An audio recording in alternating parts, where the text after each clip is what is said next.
Hi, I'm Catrina Demonteverde with IdeateTV, and I have Robert Cheeke here. He's an author of Shred It and Plant-Based Muscle. How are you doing today, Robert? I am great, thank you. How are you? Good. Thank you for asking. Yeah. So tell me more about your book. Yeah, so I've been writing books for a while now.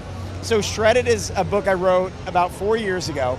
It's all about burning fat and building muscle on a whole food plant-based diet. It's endorsed by all kinds of doctors and scientists and registered dietitians and Forks Over Knives and Dr. Campbell and Esselstyn, and it is a fantastic book with case studies, transformation stories, success stories, recipes, workouts, and all of that. Wow. And it's helped a lot Impressive. of people. Yeah, it's helped a lot of people. It's called Shred It. And then I released Plant-Based Muscle about a year ago. And this is one that I co-authored with my training partner, Vanessa Espinoza, who's a world-class vegan powerlifter. She's here somewhere. Okay.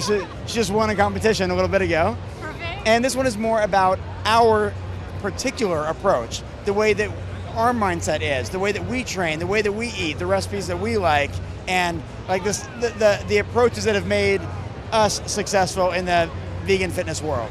That's amazing. So have you always been a vegan fanatic? Like, did you start off that way, or was it a journey for you? I've been doing it for a while. This is my 24th year Wow. as a vegan athlete. Wow. I started in 1995 as a small farm kid. Okay. I grew up on a farm in Western Oregon and decided I no longer wanted to contribute to animal cruelty and suffering, and so I became a vegan. Didn't really know what that was at the time, but I was really small. I wanted to get bigger and stronger.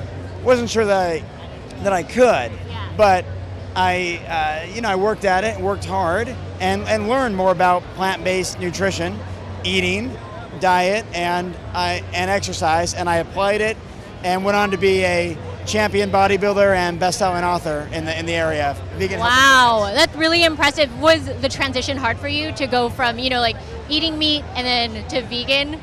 It wasn't. I grew up on a farm, so you'd think it might be. Yeah. Eating animals was something I enjoyed, actually. Eating chicken was my favorite food. But I got into animal rights as a teenager, 15 years old. And it was at that time that I decided that it wasn't even tempting to consume animals or animal foods because I didn't want to cause harm to animals. Therefore, it wasn't a challenge. It wasn't difficult. It wasn't hard because it was something that I didn't really want to be part of.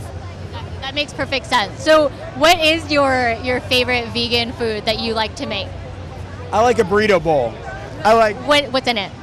brown rice, pinto beans, black beans, avocado, lettuce, tomato, salsa, and I like a large quantity of it. Well, that's easy enough because when you hear vegan, Whole foods, real food, yeah. real food. When you hear vegan, sometimes it's a challenge. Like, people think it's hard to do, they might not like the food, but everything that you just named are things that a lot of people eat and consume on a daily basis. It's real food. It's real food. Yeah. It's easy. It's quick.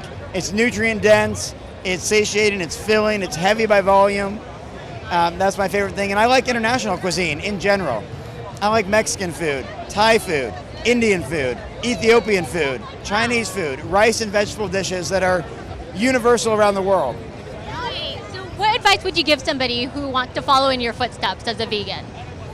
Yeah, good question. My advice is know why you're doing it, and you won't be tempted to fall off the wagon or give up or quit if you understand why you're doing it. So realize why you're doing it, and approach it with compassion and with heart and with passion. Like, believe in what you're doing, believe in yourself, and eat your favorite plant-based foods and do your favorite forms of exercise and enjoy the lifestyle. Yes, thank you so much for that. It's very inspirational. Like, everything that you said, that you have to know your reason for doing that and anything, because that's the only way that you can stay consistent with something. Yeah. So thank you for your time. I appreciate it. You're very welcome. Okay, it was great meeting you, Robert. Absolutely. Okay. Thank you so much. Thank you. I'm Catrina with IdeateTV.